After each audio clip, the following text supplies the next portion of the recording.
नमस्ते मित्रों, बंधुओं। आशा है आप सकुशल होंगे। कोरोना काल में आप सुरक्षित होंगे परिवार सहित, ऐसी आशा मंगल कामना है।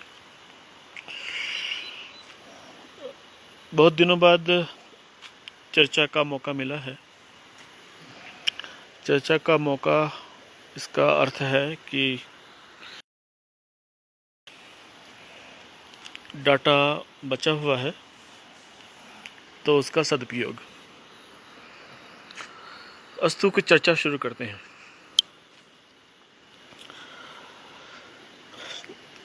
चर्चा का विषय धर्म और मजहब,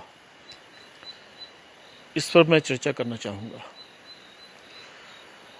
जहाँ तक पहले मजहब शब्द का प्रश्न है, इसका अर्थ मुझे आज तक तो मालूम हुआ नहीं है, और इससे थोड़ी थोड़ी घृणा भी है मुझे मजहब शब्द से।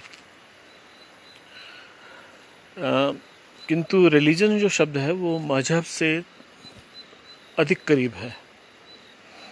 रिलीजन और मजहब एक दूसरे के सिनोनिम हैं, किंतु धर्म शब्द उनसे एकदम अलग है, स्वतंत्र है।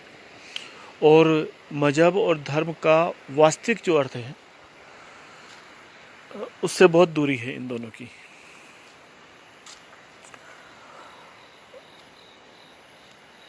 तो मजहब शब्द को एकदम बेकार नकारा शब्द मान करके इस पर हम चर्चा नहीं करते हैं। धर्म पर चर्चा करेंगे। धर्म का मतलब परिभाषाएं बहुत लोगों ने अनेक अनेक प्रकार से की हैं। धर्म का मतलब है परोपकार, धर्म का मतलब है अहिंसा, धर्म का मतलब है जो आप व्यवहार दूसरों से अपेक्षित है, जो दूसरों से अपेक्षा करते हैं आप अपने प्रति, वैसा ही व्यवहार आपका दूसरों के प्रति होना। तो इस प्रकार से धर्म की अनेक अनेक परिभाषाएं हैं। मनुष्य बन जाओ, या परोपकार करो, या कर्मकांड, या यज्ञ या यज्ञ करना, हवन करना, आदि आदि बहुत सारी परिभाषाएं हैं। इन परिभाषाओं ने मुझे कभी संतुष्टि नहीं दी। इन परिभाषाओं से मैं कभी संतुष्ट नहीं हुआ, और ये बड़ी जटिल परिभाषाएं हमें लगती हैं। तो सबसे सरलतम, सुगम, सुपाच्य परिभाषा क्या हो धर्म की, इस विषय में लंबे समय से चिंतन चलता रहा, और परिणामतः मैंने धर्म का अर्थ किया जो सबसे संक्षिप्त है, सबसे छोटा है, और शायद सरलता से पचने वाला भी है। और वो अर्थ हमने किया, धर्म का अर्थ है सुख।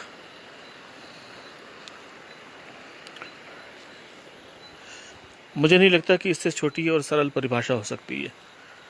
धर्म का अर्थ मैं आनंद भी नहीं करना चाहता। धर्म का अर्थ मोक्ष और भारी भरकम शब्द नहीं देना चाहता। सुख, सिंपल सुख, सरल शब्द। धर्म का मतलब है सुख। ऐसा क्यों मतलब है, और धर्म के इस अर्थ करने से क्या अभिप्राय है? सबसे पहली बात, सटीक बात, आपका सुखी होना दूसरों के सुखी होने की संभावनाओं को निर्मित करता है। इसका क्या मतलब है? इसका एक अर्थ ये है कि आपका दुखी होना दूसरों के दुखी होने की संभावनाओं को समानांतर में निर्मित करता है। यदि आप सुखी हैं तो आपका आसपास का वातावरण सुखी हो सकता है। आवश्यक नहीं, किंतु हो सकता है, संभावना है। तो आप दूसरे को सुखी होने की छूट कब देते हैं? जब आप सुखी हैं। सिंपल सी बात। यदि आप दुखी हैं और दूसरा सुखी है, तो तो यह अत्यंत स्वाभाविक रूप से आपके लिए असह्य हो जाता है कि यार मैं तो दुखों को झेल रहा हूँ, परमात्मा ने मुझे तो इतने सारे कष्ट क्लेश दिए हैं और ये पड़ोसी तो मज़े में है। तो ये कुंठा, ईर्ष्या, प्रतिस्पर्धा, ये सब इसी प्रवृत्ति से पैदा होती हैं कि आप दुखी हैं और दूसरा सुखी कैसे हो सकता है।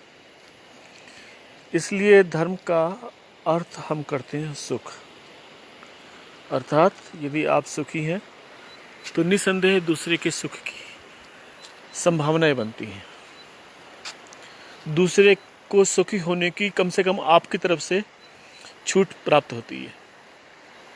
तो मेरी जो धर्म की परिभाषा है वो एक शाब्दिक है, एक शाब्दिक है, मतलब एक शब्द में सिमट आती है, धर्म मैंने सुख। अच्छा, इसके बाद आगे चलते हैं। इसके बाद आगे चलने का अभिप्राय है सुख शारीरिक रूप से हो सकता है, मानसिक रूप से हो सकता है, आध्यात्मिक रूप से हो सकता है। तो इसके समानांतर परिभाषाएं बनेंगी। सुख मैंने धर्म, पहली बात। और यदि आप फिजिकली सुखी हैं, शारीरिक रूप से सुखी हैं, तो अब आप शारीरिक रूप से धार्मिक हैं। ऐसे ही मानसिक रूप से सुखी हैं, तब आप मानसिक रूप से धार्मिक हैं। समानांतर आध्यात्मिक रूप से सुखी हैं, तब आप आध्यात्मिक रूप से धार्मिक हैं। इसके विपरीत यदि आप शरीर से दुखी हैं, फिजिकली दुखी हैं, तब आप शारीरिक रूप से अधार्मिक हैं, है ना, धार्मिक और अधार्मिक। यदि आप मानसिक रूप से दुखी हैं, तब आप मानसिक रूप से अधार्मिक हैं। मानसिक रूप से सुखी हैं तो मानसिक स्तर पर आप धार्मिक हैं। ऐसे ही आध्यात्मिक, अर्थात आध्यात्मिक रूप से सुखी हैं, तब आप आध्यात्मिक स्तर पर धार्मिक हैं।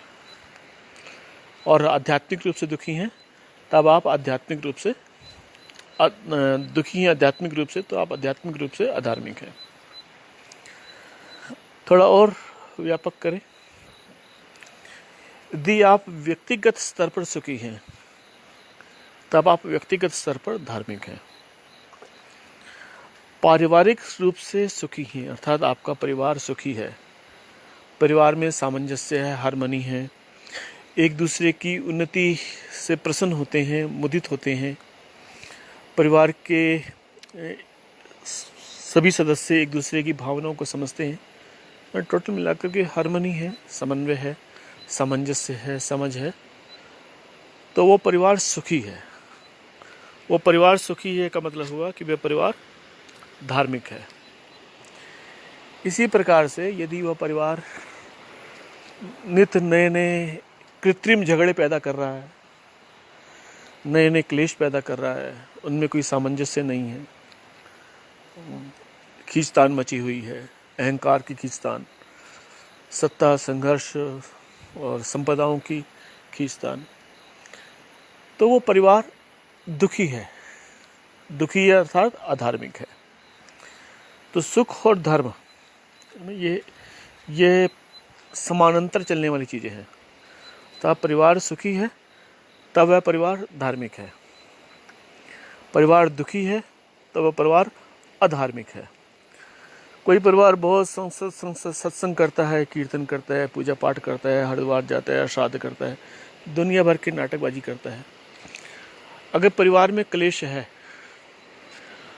तो वो कितने भी धार्मिक कर्मकांड करे, तथाकथित धार्मिक कर्मकांड करे, किंतु वह अधार्मिक कहलाएगा। किसी परिवार ने कोई जाप नहीं किया, भगवान का नाम नहीं लिया, कभी हरिद्वार नहीं गया, कोई मंदिर नहीं देखा, किंतु परिवार में यदि बहुत अच्छा सामंजस्य है, समझ है, संतुलन है, तो वह परिवार निसंदेह धार्मिक है। इसी प्रकार से समाज, यदि समाज के अंदर संतुलन है, समाज के अंदर पारस्परिक उन्नति की भावना है ना। समाज का मतलब ही समअज ना। समाज का जो अर्थ है वो है समान रूप से गति करना, साथ साथ गति करना। जो वेद मंत्र है ना, संगच्छध्वम, वो समाज जो संगच्छध्वम है उसी में ही पूरे समाज की व्याख्या है। और ये संगच्छध्वम क्या है? संगच्छध्वम का मतलब होता है कि 2-3 मित्र हैं और चल रहे हैं साथ साथ। तो कोई मित्र तेज दौड़ सकता है, कोई सामान्य गति से चल सकता है, और किसी की टांग में चोट लगी हुई है। तो जो तेज दौड़ सकता है वो अपनी स्पीड को, अपनी क्षमताओं से थोड़ा नीचे आए। क्यों नीचे आए? क्योंकि उसका जो मित्र है पीछे, जिसकी टांग में चोट लगी है, वो उसकी बराबरी नहीं कर सकता, चाह करके भी नहीं कर सकता। तो ये आगे तेज दौड़ने वाले, तेज शक्ति वाले मित्र को एहसास हो कि मुझे साथ साथ चलना है, इसलिए मैं अपनी स्पीड को कम करूँगा। साथ साथ उस मित्र को भी एहसास हो जिसकी टांग में चोट लगी है कि मेरे कारण से मेरे मित्र ने अपनी क्षमताओं का न्यूनीकरण किया है और वो मेरे कारण से धीरे चल रहा है। इसलिए मुझे थोड़ी बहुत पीड़ा सहन करते हुए भी अपनी क्षमताओं को बढ़ाना चाहिए, ताकि मेरे समर्थवान मित्र की अधिक हानि ना हो। तो जो अधिक तेज दौड़ सकता है वो अपनी स्पीड को कम करे, जो धीरे चल सकता है वो अपनी क्षमताओं को और बढ़ाने का प्रयास करे। यह है संगच्छध्वम, यह है सम अज। अज का अर्थ होता है गति करना, है ना। अज गति क्षेपणयो, संस्कृत की ये वर्ब है, अज गति क्षेपणयो, साथ साथ गति करना। तो साथ साथ गति करने का मतलब क्या हुआ कि आप बहुत अधिक पैसा कमा सकते हो, इट्स ओके, है ना। एक भाई डॉक्टर है, खूब पैसा कमा सकता है, कमा रहा है, और कोरोना में तो खूब ही कमा रहा है। दूसरा किसान है, तो उसकी आय सीमित है। तो डॉक्टर जो है अधिक पैसा कमा रहा है, वो कुछ अर्थ सामर्थ्य, कुछ अर्थ वितरण अपने उस भाई के प्रति करे जो घर में खेती करता है और उसके माता पिता को संभालता है। तो इस प्रकार से सम अज बनता है, संगति बनती है, सगति बनती है। तो जिस समाज में पारस्परिक संगच्छध्वम की भावना है, अर्थात वह समाज तभी समाज है, तो वह परिवार, वह समाज सुखी होगा, निसंदेह सुखी होगा। और सुखी होगा जो समाज सुखी है वो धार्मिक है। और जिस समाज में झूठ, फरेब, दुनिया भर के नाटक, सारा कुछ मचा हुआ है, तहलका मचा हुआ है, अर्थहीन संघर्ष, अर्थहीन दौड़ मची हुई है, खींचतान मची हुई है, वो समाज दुखी है। और जो समाज दुखी है वह समाज अधार्मिक है। तो मैं धर्म अधर्म की परिभाषा कर रहा हूँ कि धर्म मैंने सुख, जहाँ जहाँ सुख है वहाँ वहाँ धर्म है। ऐसे ही राष्ट्र सुखी है तो राष्ट्र धार्मिक है, और पृथ्वी सुखी है तो ये पृथ्वी धार्मिक है। पृथ्वी दुखी है तो पृथ्वी अधार्मिक है। अब यह स्थिति आपके ऊपर छोड़ी जाती है कि आप देखते हैं कि पूरी पृथ्वी पर धर्म का बोलबाला है ना, सो कॉल्ड धर्म का बोलबाला है। किंतु इस परिभाषा के अनुसार पूरी पृथ्वी दुखी है, पूरा समाज दुखी है, पूरा परिवार दुखी है, जितने परिवार देख लो सब दुखी हैं, और व्यक्ति दुखी है। व्यक्ति शारीरिक स्तर पर दुखी है, व्यक्ति मानसिक स्तर पर दुखी है, व्यक्ति पारिवारिक स्तर पर दुखी है ना, समाज दुखी है। तो धर्म कहा जाता है, पर धर्म का लेश मात्र भी पृथ्वी पर है नहीं। नहीं, यदि आप कह सकते हो, सीधा ठोक के कह सकते हो कि मुझे किसी प्रकार का कोई रोग नहीं है ना, मैं फिजिकली 100% फिट हूँ, तब आप दावा कर सकते हो कि आप शरीर स्तर पर धार्मिक हो, है ना। अगर रोगों से घिरे हुए हो, बहुत सारे प्रिस्क्रिप्शंस और दवाइयाँ और ट्रीटमेंट्स, इन्हीं से घिरे हुए, तो आप शारीरिक रूप से अधार्मिक हो। कारण जो भी हो, आनुवंशिक कारण हो, आपके लापरवाही कारण हो, आसपास का वातावरण, समाज, कुछ भी कारण हो, यदि आप फिजिकली अनफिट हैं, शारीरिक रूप से बीमार हैं, तब आप शरीर स्तर पर अधार्मिक हैं। अस्तु, वापस लौटते हैं। तो धर्म का अर्थ होता है सुख। सिंपल, सरल, सुपाच्य बात। अब सुख क्यों हो, है ना, धर्म क्यों हो अर्थात सुख क्यों हो, इसका एक सीधा सा भाई अर्थ है, हवन करते हैं ना, हवन करने में आप के हाथ में जो सामग्री होती है वही हवन कुंड में डालते हैं। यदि आपके हाथ में घी है ना, श्रुआ है, घृत श्रुआ है, तो घी की आहुति देंगे। आपके हाथ में चंदन पाउडर है तो चंदन की आहुति देंगे। आपके हाथ में गूगल है ना, गूगल एक पदार्थ, सुगंधित पदार्थ है, तो गूगल की आहुति देंगे। अब आपके हाथ में नीम के पत्ते हैं तो नीम की आहुति देंगे। आपके हाथ में मिर्च है तो मिर्च की आहुति देंगे। So whatever you are holding, you will offer the same thing, है ना। आपकी ऑफरिंग अकॉर्डिंग होगी जो आप होल्ड कर रहे हैं। इसलिए सुखी होना इसलिए जरूरी है कि इफ यू आर होल्डिंग सुख, आपके कब्जे में सुख है, तब आपके अंदर से सुख निकलेगा, है ना। अगर आपने दुखों को ही होल्ड किया हुआ है तो दुख निकलेगा। दुख ही आपके अंदर भरा हुआ है, तो चाहते हुए ना चाहते हुए आप दुख की ही आहुति देंगे। मीन्स आप दूसरों को दुखी करेंगे। यदि आपके अंदर शांति है, आनंद है, सुरसता है, सुवास है, भाई चंदन का पेड़ चाह कर के भी दुर्गंध नहीं दे सकता, गुलाब एक चाह कर के भी दुर्गंध नहीं दे सकता ना। वो चाहेगा ही क्यों, मतलब चाहना और ना चाहना वो दे नहीं सकता, उसके अंदर असमर्थता है ना, ही इज इनकैपेबल।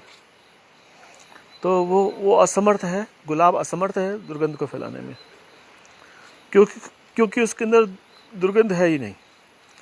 इसी प्रकार से जो व्यक्ति सुखी है वो सुख ही बिखेरेगा, क्योंकि उसके पास दुख है ही नहीं।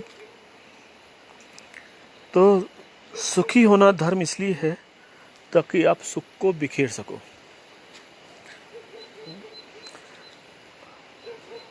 जो हम ईश्वर की प्रार्थना, भक्ति वगैरह करते हैं, प्रायशः मंदिरों में, मस्जिदों में, गिरजाघरों में या कहीं पर भी, ये सब धार्मिक स्थलों पर जो भीड़ है वो दुखी लोगों की है। सुखी व्यक्ति को मंदिर जाने की आवश्यकता नहीं है। आशंका है, आकांक्षा है। आकांक्षा मैंने प्यास लगी है कि मुझे धन की प्यास है, पद की प्यास है, स्टेटस की प्यास है, या आशंका है। आशंका मैंने कहीं नौकरी ना चली जाए, कहीं बिजनेस में घाटा ना हो जाए, कहीं संतान को कुछ ना हो जाए। तो हजार प्रकार की आशंकाएं, हजार प्रकार की आकांक्षाएं, तो ये दोनों ही दुख के हेतु हैं, आशंका और आकांक्षा। तो यही लोग मंदिर जाते हैं, यही लोग पूजा पाठ और वगैरह वगैरह बहुत कुछ करते हैं। किंतु जो तृप्त है उनको इनकी शायद ही आवश्यकता हो। ओके, मौज से करे तो दैट्स डिफरेंट थिंग। मतलब ऐसा नहीं कि जैसे यज्ञ है तो चित्त शांत है, आनंदित है, तो वो किसी लालसा के बिना ही हवन करता है। वो क्योंकि वो सुगंध को या सुख को या आनंद को बिखेर देना चाहता है ना। यज्ञ का जो मेरा अर्थ है, यज्ञ का अर्थ है विस्तार, है ना। जो दूसरे अर्थ किए गए हैं वो सब ठीक है, पर मेरा जो यज्ञ का अर्थ है, यज्ञ का अर्थ है विस्तार, है ना। आप 20 ग्राम घी की आहुति देते हैं तो क्या होता है, वो 20 ग्राम विस्तृत हो जाता है, फैल जाता है, बड़ा बड़ा हो जाता है। आप छोटी सी सामग्री, एक 3 उंगलियों से सामग्री की आहुति देते हैं, मे बी 10 ग्राम्स, तो वो फैल जाती है, तो विस्तृत हो जाती है ना। जब आप अपने सुख को विस्तार देना चाहते हैं तो वो यज्ञ होता है। तो उसका एक थोड़ा सा प्रैक्टिकल रूप यज्ञ हो सकता है। तो सुख को विस्तार देना वो तभी होगा जब आपके अंदर सुख है। दूसरी बात, जो प्रभु का, परमात्मा का आभार है, धन्यवाद है, वो तभी उत्पन्न हो सकता है जब आप सुखी हैं। दुखी व्यक्ति केवल शिकायतें करता है, दुखी व्यक्ति कोसता है, अपने आप को कोसता है, सृष्टि को कोसता है, परिवार को कोसता है, समाज को कोसता है, राजनेताओं को कोसता है, आर्थिक व्यवस्थाओं को कोसता है। तो हर जगह उसका कोसना चला रहता है। किंतु सुखी व्यक्ति, सुख से अपूर्ण व्यक्ति, सुख से परिपूर्ण चेतना धन्यवाद के स्वर से बोलती है कि हे ईश्वर, तूने बहुत अच्छा जीवन दिया, तेरी कृपा है। सुखी व्यक्ति आभार से भरा हुआ होता है कि मैं अभी तृप्त हूँ। तृप्त व्यक्ति धन्यवाद करता है, तृप्त व्यक्ति से प्रार्थना निकलती है, तृप्त व्यक्ति से है ना, वो ग्रेटिट्यूड प्रकट कर पाता है। और दुखी व्यक्ति केवल शिकायतें हैं, दुखी व्यक्ति केवल कोसना है ना, ये नहीं दिया, वो नहीं किया, ये किया, वो नहीं। तो मल्टीपल कंप्लेंट्स अपने से, समाज से, सबसे। तो प्रभु भक्त होने के लिए, प्रभु को धन्यवाद देने के लिए सुखी होना जरूरी है। तो 3-4 बातें रखी कि धर्म यानी सुख, धर्म का अर्थ है सुख, और जहाँ जहाँ जिस जिस स्तर पर आप सुखी हैं उस स्तर पर आप धार्मिक हैं। दूसरा, आपका सुखी होना इसलिए अनिवार्य है ताकि आपके अंदर से सुख ओवरफ्लोन हो सके, है ना। आप सुख से फ्लडेड हो जाएं तो वो बाहर बह निकले। आपकी बाल्टी गोदुग्ध से भर जाए और बाहर दूध बहने लगे, अमृत से भर जाए वो बाहर बहने लगे। तो ये समाज की कल्पना है कि ये समाज सुखी हो। तो समाज का सुख आपके व्यक्तिगत सुख पर निर्भर करता है। इसलिए प्रत्येक व्यक्ति को फिजिकली फिट होने के लिए सतत प्रयास करने चाहिए, सतत सचेष्ट रहना चाहिए। अच्छा भोजन, अच्छे मित्र, अच्छे विचार, अच्छी पुस्तकें, अच्छे चलचित्र, ये सभी चीज़ों का स्वास्थ्य पर असर पड़ता है। मतलब अच्छा भोजन का मतलब ये है कि हमारा शरीर कोई गार्बेज तो है नहीं, है ना, सबसे कीमती सिस्टम है। तो उसमें हम कम डालेंगे किंतु रिफाइंड और उत्तम पदार्थ डालेंगे। एक बड़ी भ्रांति सी है कि बादाम, काजू बादाम बड़ी महंगी चीज़ें हैं।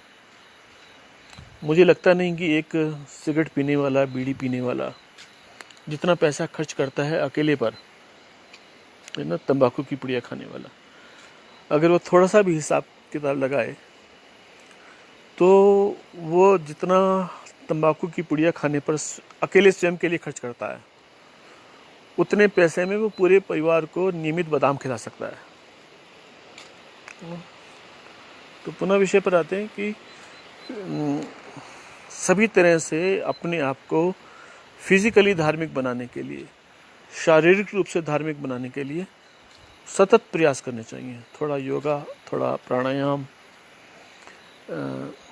थोड़ा अगर खेलना हो पाए, बैडमिंटन वगैरह, वटेवर, आप किसी उम्र के हैं, उसकी शर्म की बात नहीं।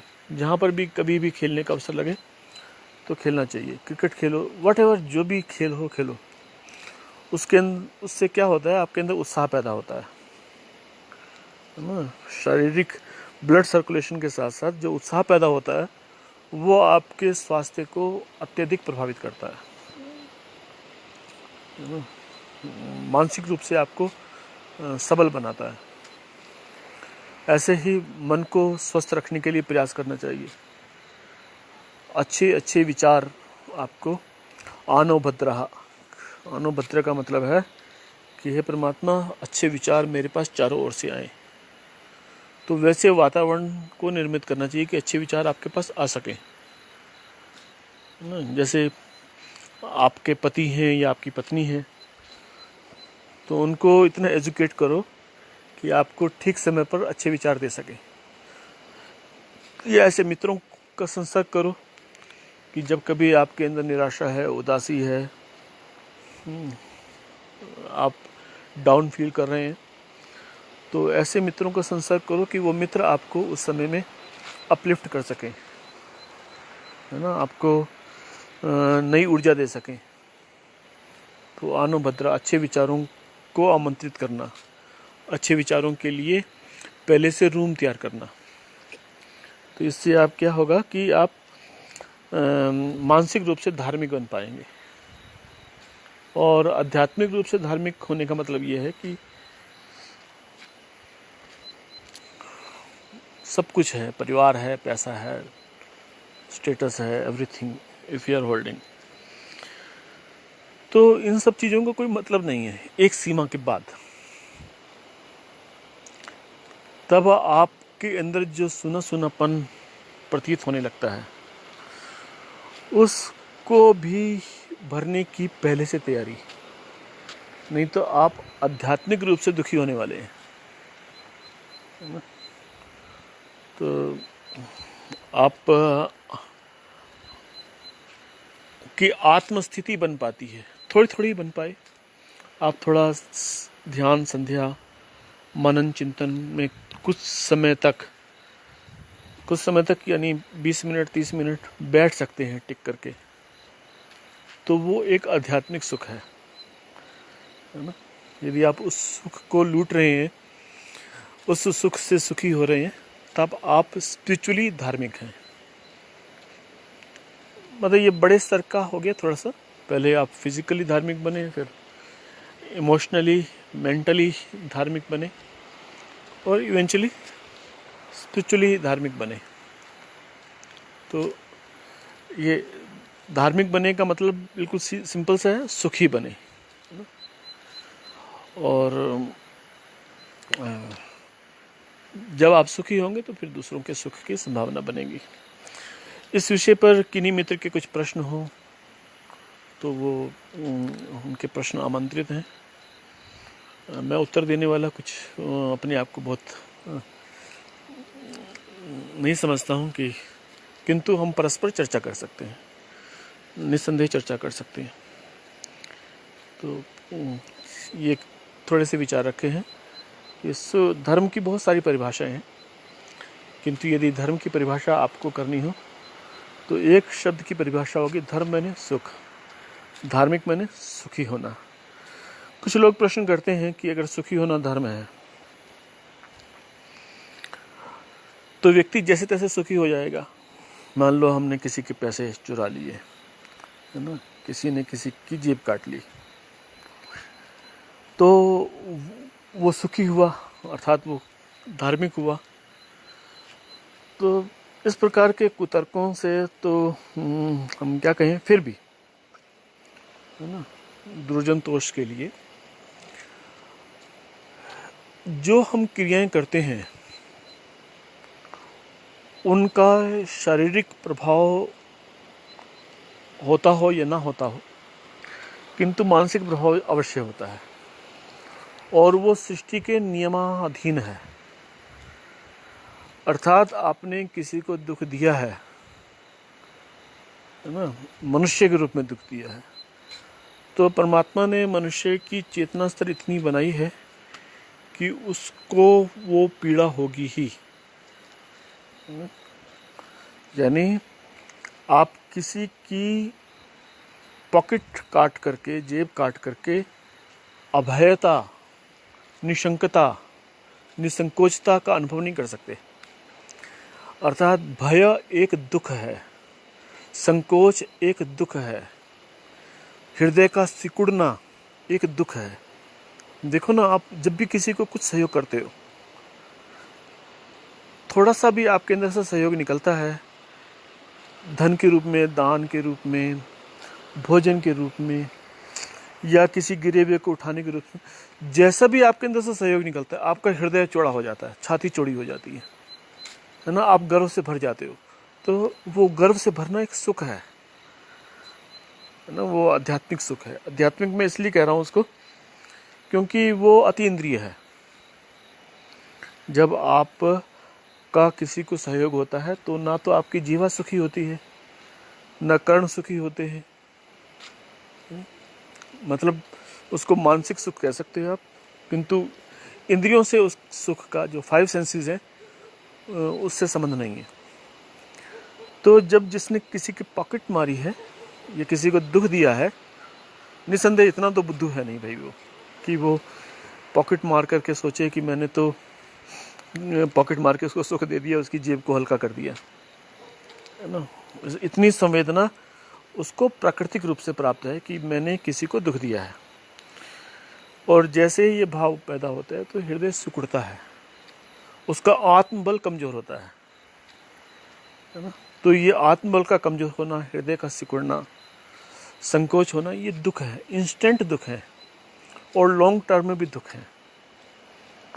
तो अभिप्राय ये है कि किसी को दुख दे करके आप जो धार्मिक होने वाला सुख है उसके पात्र नहीं बन जाते। तो इस प्रकार के और भी प्रश्न हो सकते हैं, उनका आमंत्रण है, और फिर इस विषय पर पुनः चर्चा करेंगे। आप सभी मित्रों का बहुत धन्यवाद है। रात का समय है और ये जो बल्ब है, तो जो एलईडी बल्ब है, उसकी इस वृक्ष पर रोशनी पड़ रही है और ये वृक्ष जगमगा रहा है, जबकि इस वृक्ष पर पत्तियां बहुत कम है, फिर भी ये सुख दे रहा है। प्रकाश भी सुख है, ज्ञान एक सुख है। प्रकाश में जो हम कर्म कांड में सबसे पहले दिया जलाते हैं ना, तो उस दिए का मतलब कर्मकांडी के रूप में जब हम उस दिए की व्याख्या करते हैं तो हम यही करते हैं कि हम दिया जलाते हैं, अर्थात समझ को पैदा करते हैं, समझ को पैदा करते हैं, अर्थात हम परिवार को सुखी बनाने का प्रथम स्टेप लेने जा रहे हैं। तो समझ मैंने सुख और बेसमझ मैंने दुख। तो धन्यवाद है, आप सभी का आभार, प्रेम। ओम शांति शांति शांति।